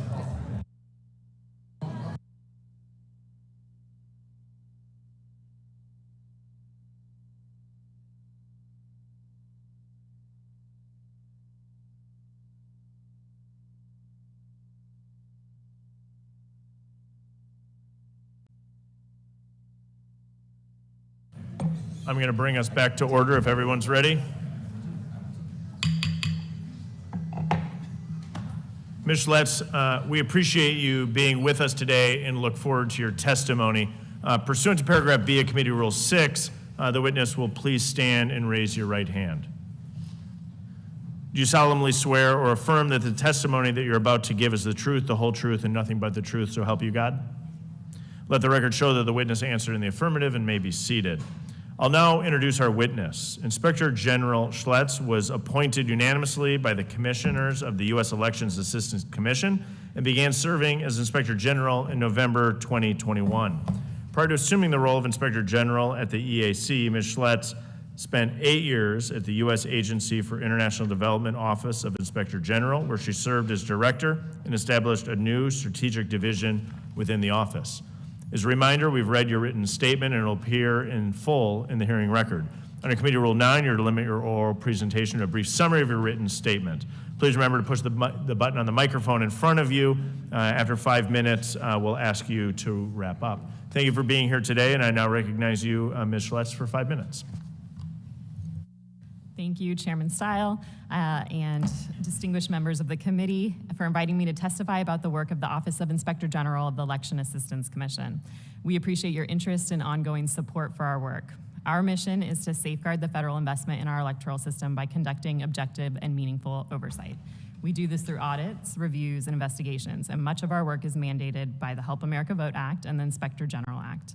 EEC funds and assists states and territories in improving election processes, and it is our role to offer information and recommendations that will help EEC build and run programs that promote public confidence by preventing waste, fraud, and abuse. I'm proud that our efforts contribute toward ensuring confidence in America's election process. OIG's vision is to operate as a high-performing organization and help EEC be as efficient and effective as it can be. Our office has grown to a staff of now 6 as of yesterday, allowing us to conduct audits with independent public accounting firms and also with our own team. We've demonstrated that conducting work internally allows us to be more nimble and more responsive to incoming requests in areas of risk. For example, we recently identified issues with EEC's contracting practices, so we investigated the problem, we issued an advisory to alert them, and then we announced an audit so that we could understand the scope of the issue and make recommendations for improvement. Another risk area that we're watching closely is related to grantees using HAVA funds for voter education. We issued a management advisory in December to alert EAC to the related risks because terms such as voter education and get out the vote are not defined in HAVA. Our office maintains an OIG hotline for EEC employees and members of the public to report suspected fraud, waste, abuse, and mismanagement. Our increased stakeholder outreach over the last year has resulted in an awareness that our office exists, what our role is, and that this reporting mechanism is out there. As a result, we processed 375 unique hotline complaints in the first half of fiscal year 2023. We refer to the Department of Justice and the FBI any potential criminal acts related to federal elections and voter fraud. And when we get complaints related to voter registration or the administration of elections, we refer individuals to the appropriate state election office. Our team reads every complaint that comes in, and to be responsive when we noticed an uptick related to the misunderstandings about EEC's testing and certification program, we launched an audit. That recently issued audit report includes 7 recommendations to improve the program. I commend the EEC staff and the commissioners for their commitment to the mission of the commission and supporting election officials in the spirit of HAVA. OIG is required to report annually on management challenges facing the EEC, and last fall we outlined 4 challenges impacting EEC that I'll discuss briefly. The first relates to balancing expectations of funding, and the second addresses challenges with attracting and retaining a highly skilled workforce. EEC's budget recently increased, and with that increase, it must responsibly spend the funds while meeting stakeholders' expanding expectations. However, we've noted that conditions such as salary caps make that difficult for EEC to attract and retain staff. EEC is using some of the additional resources it received to build up divisions, and as new staff enter the agency, there's an expanded need for strong policies, complete records, and standard operating procedures. Our work has noted areas where EEC is making progress and others that still need attention. The third challenge relates to meeting customer service and critical infrastructure goals. Stakeholders are increasingly calling on the EEC to communicate election information at the federal level. For EEC to fulfill its role as a customer service agency supporting critical infrastructure, it must continue to overcome challenges related to federal coordination, Paperwork Reduction Act, and visibility, as not everyone is familiar with the EAC. Last, providing effective oversight of grantees. EEC awards grants and monitors how states and territories spend those funds. We've noted that EEC's ability to do this can be hampered by both the grant type and grantee capacity. We acknowledge that EEC has taken some steps to strengthen its grant oversight, invested in a grants management system, and added new staff to its team, but our recent reports highlight the need for continued diligence in this area. For our part, OIG has 7 ongoing HAVA audits right now. We're also being more strategic about how we do our work. For example, we recently announced an audit of 34 states' compliance with the requirements for interest earned. Our goal with that audit is to understand the challenges related to the requirement and then to also identify best practices to help grantees navigate it in the future. In conclusion, I want to thank you for the opportunity to provide this testimony on OIG activities. Our accomplishments are a credit to the dedicated staff that I have the privilege to lead, and I'm thankful for their hard work. We're committed to independent and transparent oversight, and as state officials work to prepare for the 2024 election, we realize the importance of ensuring that EEC is set up to support them. We believe our oversight can help position EEC to do just that. Thank you, and I'm happy to address any questions. Inspector General Schletz, thanks for being here. Thanks for your testimony. We'll begin with questions from members. We'll then proceed to questions from council, both from the minority and the majority side as well. I'll now recognize myself for 5 minutes for the purpose of asking questions. Ms. Schletz, you recently submitted a report, the EAC OIG semi-annual report to Congress, and I want to discuss some of the key findings in there. But at the time of the report was submitted, your office, you said processed, I think you said 175, I had 174 in my notes, unique complaints so far this fiscal year. That's already an increase over last fiscal year in 2022, which I believe had about 271 complaints that came through. Are there any common themes that you're seeing inside the complaints of the last 2 years or so? The complaints really do vary. What we do see is an uptick when states are having an election. We'll see more things come in. Quite a few of our complaints are related to the administration election, so we're referring states to the right official within that state to get closure on whether the allegation may be. I can't say that we've seen specific trends, but I do have a breakdown in the more. So let me dive in maybe then specifically. So if nothing jumps out to you, is we think about this, last year Georgia passed a voter integrity bill, made a lot of noise, right? A lot of news came out of this. The President of the United States called it Jim Crow 2.0. Major League Baseball took the All-Star game and moved it out of Atlanta. Really draconian and over-the-top rhetoric from my colleagues on the left. Did you see a huge uptick in calls from the state of Georgia following the passage of this law? No, I can say that for the fiscal 2023 numbers, what we have seen, we had 374 unique complaints, and only 5 of those involved Georgia. They all were around the general election and the Senate runoff. So less than 2%. Fiscal year, for folks that maybe aren't always aware of fiscal years versus annual years, you guys run on a fiscal year because Congress runs on a fiscal year, but that includes the election. Yes. The election of last year in 2022, after, quote, Jim Crow 2.0, voter integrity laws are passed in Georgia, less than 2% of your calls came from the state of Georgia. Is that accurate? I can say only 5 involved it. Oftentimes, 5 out the of complaint 375, so less than 2%. The reason I say 2% is because it was randomly averaged over 50 states, and Georgia's bigger than average, so it should show up at an even larger percentage if we assume it's based on population. What we're seeing is no real uptick at all. Why? Because people actually like the voter integrity law that was passed in Georgia.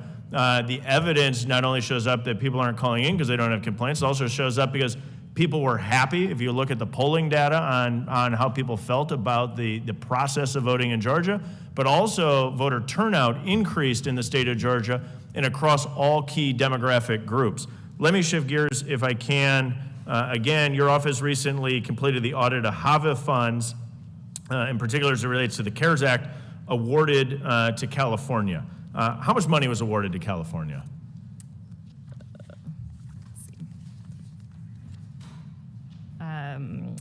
They had a total for all of the HAVA funds of $216.3 million. $216.3 million total funds awarded to California, and was the main group. What was the main group that was awarded to in California?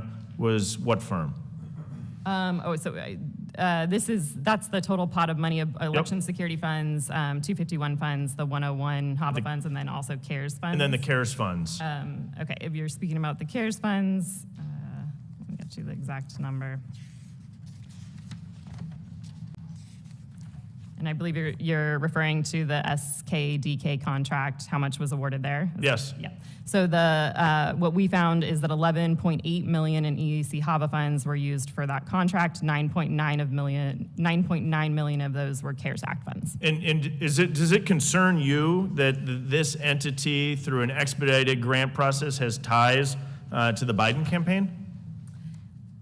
We issued a December advisory that outlined some of the risks that we see with there being no mention in HAVA about restrictions around voter education campaigns. We think it's just an area of risk in general. So would you recommend that policymakers put in place parameters to make sure that these types of grants aren't going to entities with clear political ideological leanings?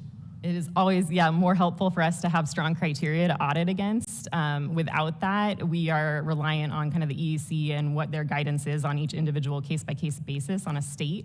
That's what we point out in the advisory, that just raises increased risk that you're not providing the same guidance to each state without that. I appreciate that. I think you pointed out a huge risk, and I think it's incumbent upon EAC and policymakers to put forward the guardrails that are needed to make sure that grant funding doesn't go to entities where you can simply go look on their website and claiming that they're part of a presidential campaign. I think that is an affront. People, if you told somebody in Wisconsin we spent millions of dollars and gave it to an entity that was part of Team Biden or Team anybody, I think they'd look at you and think you're nuts. That's what happened. I think we got to put the guardrails in place, and I appreciate your review and examination. I now recognize Mr. Carey for 5 minutes for the purpose of asking questions. Thank you, Mr. Chairman. I want to thank the witness for being here today. Can you briefly describe the audit process at the EAC? Just kind of briefly describe how you go about doing that. Sure. We do a risk assessment process to determine what we're going to audit. We have a couple different types of audits. So some of our work is mandated by law, and those are required audits that we do annually. We also have the HAVA audits, which we do that based on a risk-based approach to determine which states are audited. And then we have discretionary audit work. The discretionary audit work is often launched when there's a risk area that we see or like a complaint comes in. So for example, the testing and certification audit, we were getting additional complaints around that. So we launched an audit to describe it. So that's how we select an audit. Did you want me to also touch on the process? Or? Yeah, because where I'm going to go is in HAVA funds. Okay. So for the HAVA funds, we make a determination if we're going to do the audit internally or if we're going to hire a contracted independent public auditing firm or accounting firm in order to conduct that work. They select, we have a scope determined of how many or how much of the funds is going to be audited, and then that audit follows normal audit procedures. So how many would you say were done? So we have, let me pull up the numbers. We're currently have 5 ongoing audits that our an independent public accounting firm is conducting. With the conclusion of those 5 audits, all states and territories will have been audited once, at least. That was our goal, was to get there. The additional factors that impact whether we're auditing can be, if complaints come in, if something is raised from the grants team, we might highlight it for an additional audit, or if the findings are particularly significant. So along with that, so what steps does the EAC take to, how do I want to say, how do they respond to the audits? EAC? Yeah. So EAC is the responsible party for working with the state in order to close recommendations. So they sort of act as an intermediary, as the one issuing the grants. So we or the audit firm would put out recommendations to the state for things to correct or findings. EEC would be the one that looks at whatever they return and determines closure on those recommendations. So let me ask, and again, and probably some of my colleagues probably understand this process a little better than I do, but so when you make the recommendations, or you say that these are the things, who rectifies the things that you've identified as that are issues? Yeah, that would be the state office that's responsible for receiving the grant money. So it can vary from state to state, but it would be the office within the specific state or territory that receives grant funds. So what happens if they don't rectify? The recommendation would remain open. I can say right now, typically states have been pretty good about closing those. Right now we have 8 open recommendations, 4 for the Northern Mariana Islands and 4 for Delaware. So in a case where you have recommendations, what generally is the time frame that you see on average per state or territory that they rectify? Typically, we like to see closure within 6 months, but we understand that in some cases, depending on what the recommendation is, that could take longer. But usually the target is 6 months. Otherwise, those are reported in our semi-annual report to Congress as open recommendations, open longer than 6 months. So so how many you say are still on that have not been? Do you have some that still? You have 8. You said 5 ongoing investigations or audits right now. So we have 5 audits, 7 that we plan to start within this fiscal year. Okay. And then you have 8 that are ongoing, you said? I'm sorry, we have 8 that we are expected by the end of the fiscal year. 2 HAVA audits have been issued this fiscal year, and then we plan to start 6 more. So we have quite a few that we're trying to do this year. So let me ask you, are there any steps that the EAC should be taking that they are not taking in response to your audits? I think the EEC generally has been responsive to our recommendations and working with the states in order to resolve those things. There are some areas where there could be improvement. Could you maybe Yeah. elaborate on what you think there could be improvement? Sure. We've noticed that there could be opportunities for capacity building. Specifically, we saw that with the Northern Mariana Islands. They just didn't have the internal controls in place in order to receive those funds. They received them for the first time in 2020, so I think that's an area for improvement. Additionally, we've identified findings where the federal financial reports that are required to be submitted don't reconcile to the general ledger. That's an area where EEC oversight, getting those federal reports, they could be checking things like that. Okay. Well, listen, I want to thank the witness. Thank you for your time. And, Mr. Chairman, I yield back. The gentleman yields. Okay. I now recognize myself for 5 minutes. I apologize, popping in and out from different hearings. Ms. Schletz, is that right? That's correct. All right. In March of 2023, your office completed an audit of the EAC's testing and certification program. What was audited and what led you to conduct the audit? Yes, that audit was initiated based on us getting an uptick of complaints into our hotline, mainly related to concerned citizens that had a misunderstanding of how the program operated. So we launched that audit with two objectives. One was descriptive in nature, to just describe the program, and the second that was going to identify or was meant to identify factors that could be improved on the program or that impact the program. Okay. Did you have any key findings of the audit, and what were they? Yes, I think overall on that first descriptive objective found that the EEC has a robust lab accreditation program and voting system certification process. However, the second objective that we had noted some areas that the program could be improved, specifically related to stakeholder coordination, policies, procedures, communication, and staffing. And then we also found that they hadn't done a formal assessment of risk with the program, which could help them in determining areas to focus attention or where staffing and resources are needed. Did you recommend any actions in response? Yes, we made 7 recommendations in that report. Okay. I don't have any other questions at this time, and I now recognize the majority counsel for 5 minutes for questions. Well, good afternoon at this point. It's a little bit different being in this seat, and it's nice to see you in person, Ms. Schletz. We've really appreciated your regular contact with committee staff and the updates that we've done virtually. Thank you for being here today. I want to start going back to the management advisory that Mr. Stile was discussing earlier. It was Management Advisory 2301 that was released by your office on December 12th of last year. This is the one where you were discussing the difficulties that states have because the terms voter registration, voter education, and get out the vote are not defined in HAVA. And so that creates some of the, I think generously we'll say confusion perhaps that happened in some states. Are there other areas of federal law that you're familiar with that might define these terms that the commission could look at for some guidance? Yes, our advisory pointed out, I believe, 2 different definitions.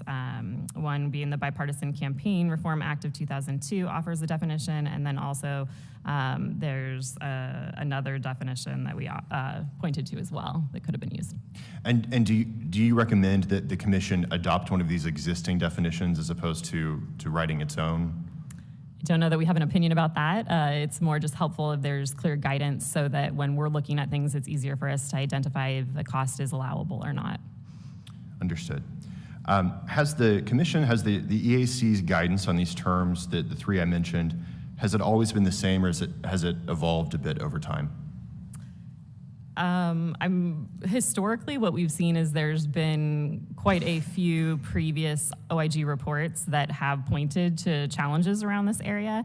I'm not sure if their definition has necessarily evolved or stayed consistent, but we do know that the findings related to this have been at least 19 recommendations and over $1 million questioned. I will say many of those end up not actually being sustained question costs because the EEC determines that the cost is allowable. I think that for us is where it's a challenge. Where it's difficult to to understand getting to allowable whenever there's not a set definition. Correct. Can you talk about the importance of consistency, not just with these three terms, but consistency with guidance and definitions given to states on how to use HAVA grant funds and why that's important? Sure. The criteria, like the uniform federal guidance that guides all grants, that is very prescriptive. It's a lot of guidelines, and that's on purpose so that it's very clear when someone wants to know if they can do something or not, they can go and look that up. I think without having that consistent guidance, what we've found is that it's often a grants team member providing guidance to a state on a one-off basis, either through email or through even a phone call. That makes it very difficult for us to track, that there's consistency, and then also just that the communication is clear. Don't get lost. Oh, excuse me. And it's probably all very well intentioned.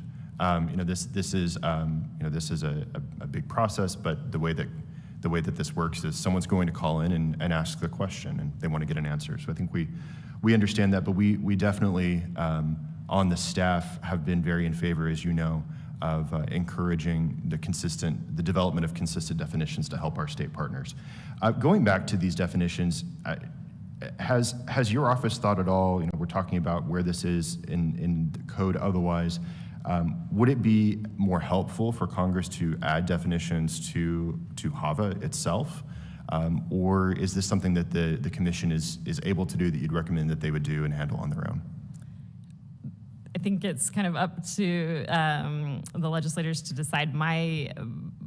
The way it stands right now, there's nothing in HAVA restricting the funds from being used, and what the restriction is it's through an EAC advisory opinion. So the commissioners essentially voted to put some limitations on those funds. So when you're asking if they could put further limitations, yes, they could. If I think that it should be in HAVA, I think if there is a interest in putting more guardrails on the funds, and there's certain things that the voter education should or should not be spent on, then that could be in HAVA as well.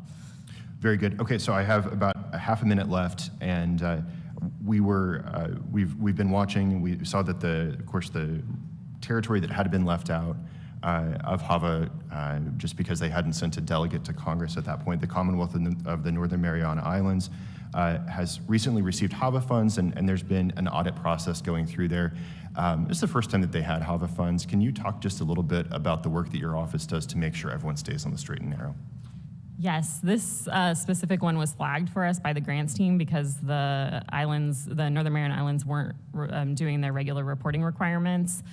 So we initiated an audit internally with our own staff to take a look at things. I think there is an opportunity here. There is a need for the money and an opportunity to do capacity building.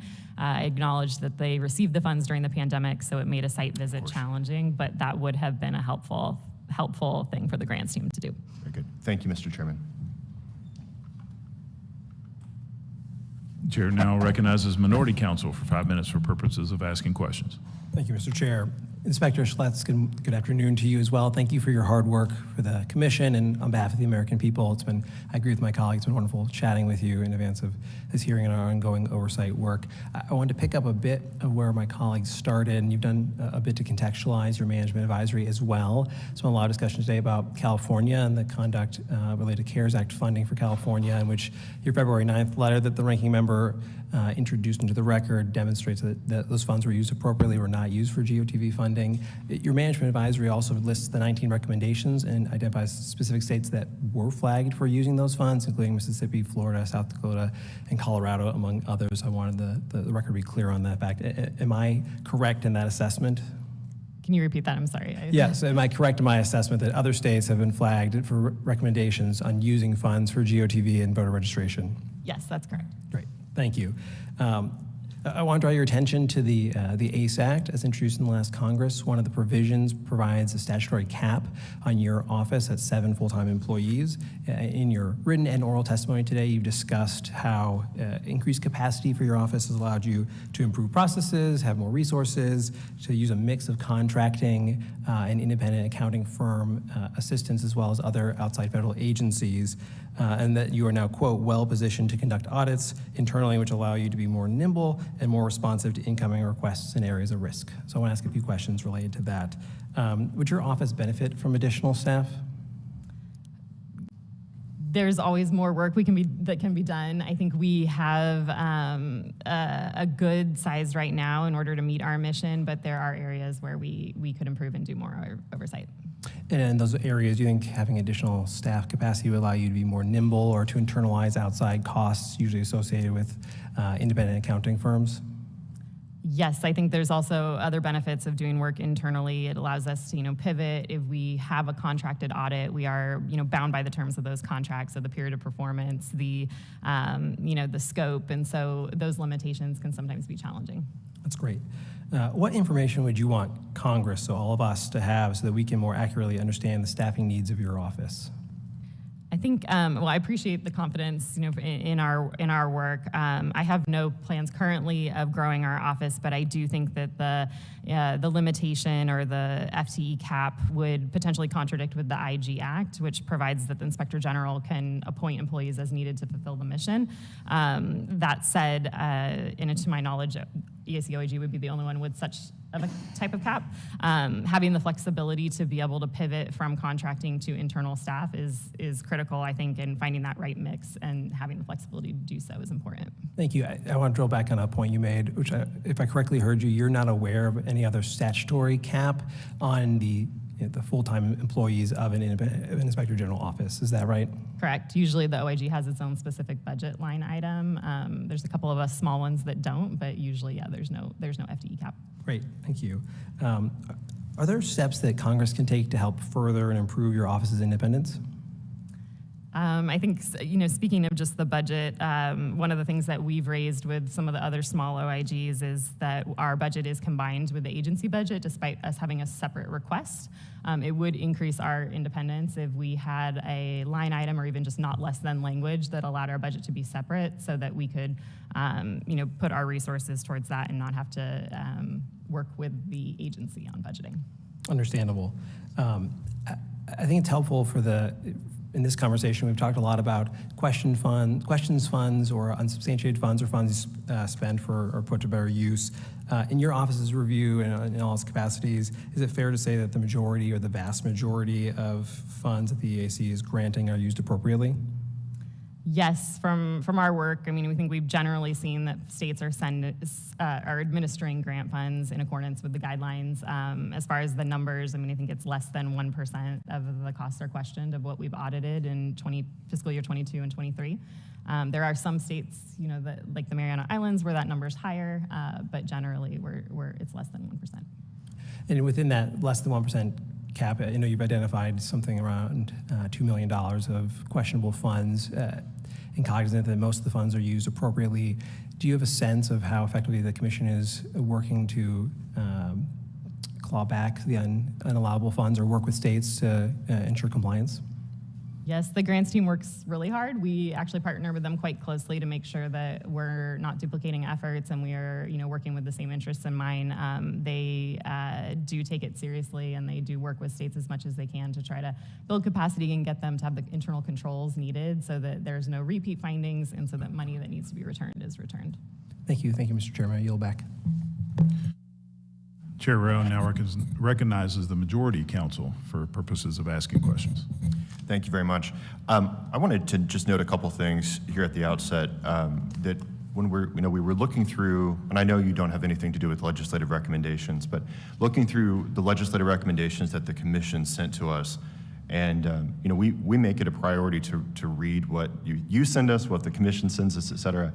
And we just found it interesting that providing some of these clearer definitions of the terms I was talking about earlier in terms related to grants in general, that didn't seem to be included in their legislative recommendations. So whether or not that's the right course of action, it's something we noted and something that we're looking through to find the right way to handle that.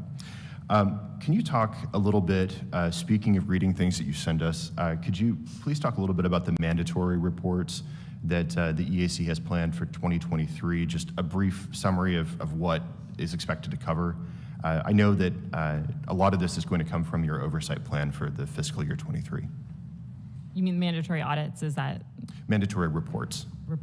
So the mandatory reports that we're required to do is FSMA, which is related to IT controls. The financial statement audit is an annual report that we're required to issue out on. Payment Integrity Act, Information Act is a mandatory report. We have our semi-annual reports to Congress. We also have the annual management challenges report. What else do you have planned this year in terms of discretionary projects or other planned work? Is there anything that our committee members should be apprised of as we partner with you, your office, and the commission? Ongoing, we are looking at EAC's contracting practices, so that's ongoing work that we hope to have completed either this fiscal year or next, early next. The other discretionary work that we're looking at is to also balance our the contracted HAVA audits with some of our own work, so doing some of that work internally. We also have plans to try to look at more of the impact of the HAVA funds. So right now, our audits focus largely on compliance. Did they use the funds appropriately? We'd like to see how were those funds helpful, or where were their needs assessed appropriately.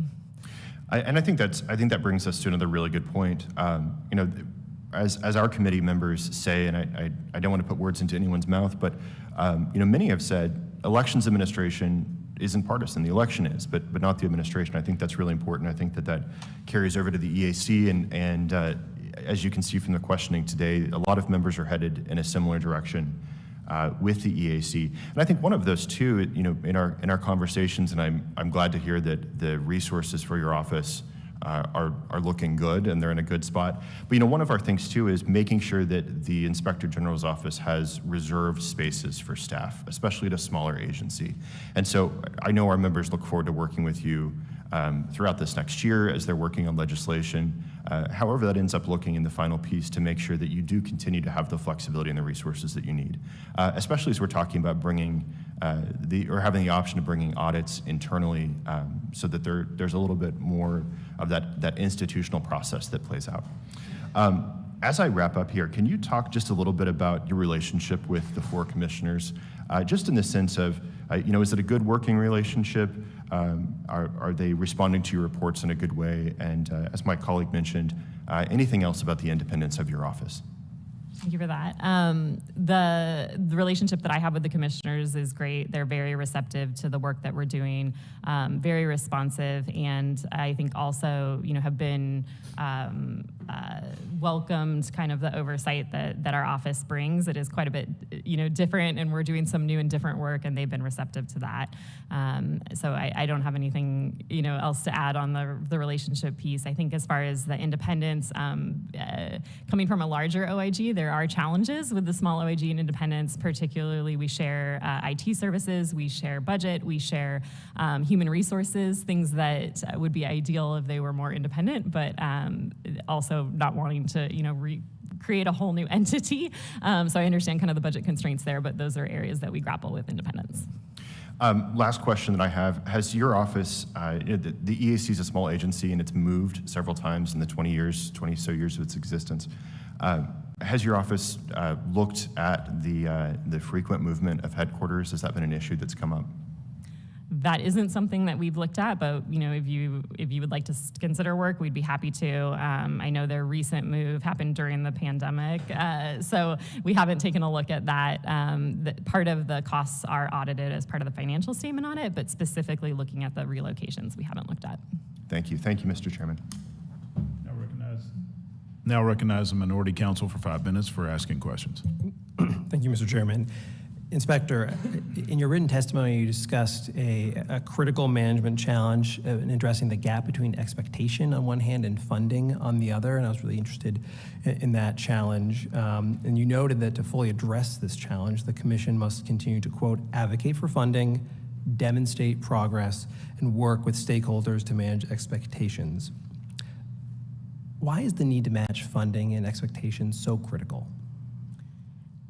I think just looking at kind of good business, if the EEC is trying to do more than they have the resources to do, they're going to fall short, and that's not good for anybody. So I think just being able to do that and then also allocate resources where risk is. One of the things that we pointed out in the testing and certification audit is the need for the EEC to look at both staffing and risk.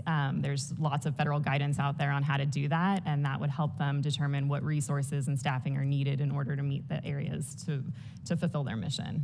So I think you've touched on part of this, but what's your assessment of the Commission's efforts to address this management challenge?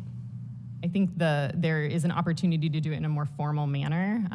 The strategic planning or strategic workforce planning guidance that's out there is fairly robust, but it would be helpful. And then also same thing with the enterprise risk management framework that's out there for federal agencies to comply with. It's a robust process, but I think that would help them to tailor it. So I do think they are assessing risk and they are assessing staffing, but to do it more formally would be a good opportunity for them to improve. Thank you. This touches upon a question that the chairman asked related to the OIG hotline. So you noted, I think the chairman noted as well, that you've processed more complaints in the first half of the year than all of last year. Can you tell us a bit more about the process for receiving complaints, the percentages of complaints that are non-viable, and what your process is for referring those complaints out? Of course. So of the 374 unique complaints, and I say unique because we get a lot of duplicates, there were 61% of those were non-viable. We had 13% that we referred to Department of Justice, so those would be things related to election crimes or election fraud. There were 22%, so that's the highest referred out percentage, that go to state election offices. So those would be individuals that, for example, went to go vote and they had challenges, or they had challenges with registering in their state, whatever it might be, and we refer those individuals back to the specific state office where they can get the help that they need. The rest of those complaints, which are much smaller in percentage, are ones that we either look into internally because it actually deals with something EEC OEG has jurisdiction over, or they are referred to another entity. Post-referral, do you get any information from the entity that receives the referral? No. We do not, no. Great. I think just very briefly, I want to go through a quick battery of questions related to the California audit and SKDK funding. So I think the record should reflect that. So we've just talked about it a lot. Again, your context, you sent a letter on February 9th to a series of members. I believe it was Representatives Comer, Davis, and Heiss. And in that, you discussed HAVA funding, CARES Act funding, and the contract. And you noted that based on sample testing, that funds were not used by the California Secretary of State when executing the contract. Isn't that right? We're not used inappropriately. Inappropriately. Yes, correct. And did you find any instances of lobbying or use of funds for lobbying in your investigation? No, we did not. Did SKDK receive inappropriate access to voter information? Not that we found, no. And were you able to ascertain the purpose of the Vote Safe California messaging and whether or not it was appropriate under law? Yes, the Vote Safe ad campaign was appropriate based on what we looked at. Great. Information we had. Thank you so much. I yield back. The gentleman yields back. I'd like to thank Ms. Schlitz for your testimony and appearing with us today. It has been very helpful. Members of the committee may have some additional questions that they will submit in writing. We ask that you respond in writing as well.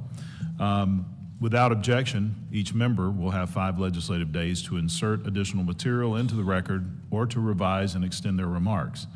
If there is no further business, I thank the members for their participation. Without objection, the committee stands adjourned.